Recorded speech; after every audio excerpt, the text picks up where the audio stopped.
हमारे डॉक्यूमेंट्स को फर्जी करार दिया गया था, हमको फरार बोल दिया गया कि हम भाग गए हैं और हम डर गए हैं, हमारे डॉक्यूमेंट्स अभी जाली है। और उन डॉक्यूमेंट्स के आधार पर हमने इलेक्शन कमीशन ऑफ इंडिया की दिशा भूल की है और हमने बड़े बड़े अधिकारियों को बेवकूफ बनाया, उनके आंखों में धूल झोंक कर हमने इलेक्शन जीता है और लड़ा है। तो ऐसे सब आरोपों को बेबुनियाद साबित करने के लिए आज कॉन्फ्रेंस ली गई थी और हमने हमारे सभी लीगल प्रोसीडिंग्स जो हम कोर्ट के जरिए जो हमारी लड़ाई लड़ रहे हैं इन इल्जामों को गलत साबित करने में, जो कि गलत है। तो मुझे पूरी उम्मीद है हमारे लॉ सिस्टम पर और हमको न्याय मिलेगा इंशाल्लाह, ये उम्मीद है मेरी। और सच हमेशा जीतता है। उमेश पाटिल सर को यही बोलना चाहूंगी कि आपको दोनों साइड की स्टोरी सुन करके अपनी रिपोर्ट पास करनी चाहिए थी, जो कि आपने किया नहीं है। आपने एक ही हियरिंग लेकर सीधा हमारे खिलाफ में पूरी वन साइडेड रिपोर्ट लिख के दी है, जिसमें आपने जो भी ऑब्जेक्शंस मेंशन किए हैं वो बेसलेस है और उन ऑब्जेक्शंस का कोई बुनियाद नहीं है। आपने साबित करने की कोशिश की है कि मेरे डैड माइग्रेंट है, जो कि यही पैदा हुए हैं, यही पले बड़े हैं, महाराष्ट्र के रहवासी है, लेकिन ऐसे इंसान को आप यूपी का रहवासी साबित करने पे तुले हुए हो। इसकी वजह क्या है वो मैं नहीं समझ रही। और उनको साबित करके वो मुझे भी गाजियाबाद का रहवासी साबित कर रहे हैं, जबकि मेरी स्कूल थाने बिलबोंगा इंटरनेशनल स्कूल से मैं पढ़ी हूँ। मुलुंड में केलकर कॉलेज से मेरी पढ़ाई हुई है डिग्री के आगे की। तो ये सारा जो हमारे पास हमारा प्रूफ्स है, इसको कैसे आप गलत साबित कर पाएंगे? देखिए, जिन पार्टी के साथ हमने इलेक्शन लड़ा था, ऑपोजिशन जो थे, मीडिया को सब पता है, वही पार्टी हमारे पीछे तब से लगी है और अभी भी वही लगे है।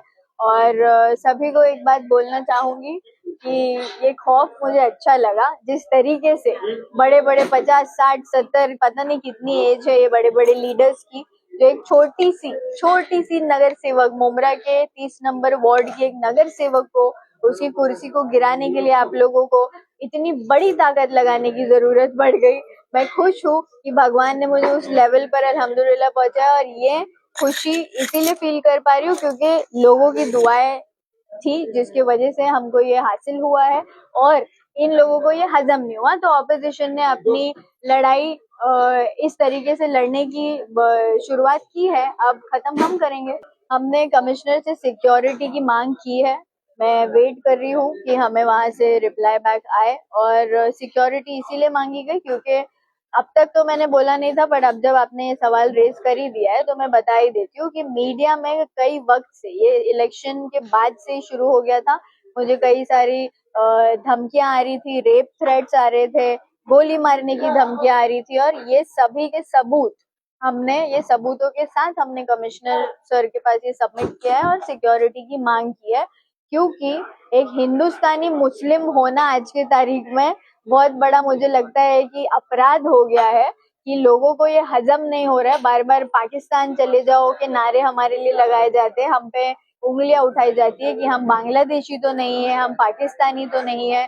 तो ये सभी जो डाउट्स आपको है, इसको मैं क्लियर करना चाहती हूँ कि हम हिंदुस्तानी मुस्लिम हैं और हिंदुस्तान की धरती पे पैदा हुए हैं और इसी धरती पे मर के जाएंगे, यहाँ से कहीं नहीं जाएंगे। महिलाओं की सुरक्षा की तो कोई बात नहीं कर रहा, महिला सेफ नहीं है आज के डेट में। आप महिला आरक्षण की अगर बात करें तो ऑलरेडी जो एग्जिस्टिंग 543 सीट्स है, उस सीट में तो पहले सही तरीके से 33% आरक्षण आप स्टार्ट कर दे तो ज्यादा बेहतर है, क्योंकि वो जो महिला बिल की बात कर रहे हैं वो आने वाले फ्यूचर का एक प्रॉमिस है और प्रॉमिसेस हर बार सरकार की तरफ से पूरे नहीं किए गए हैं, ये हम इसके गवाह है।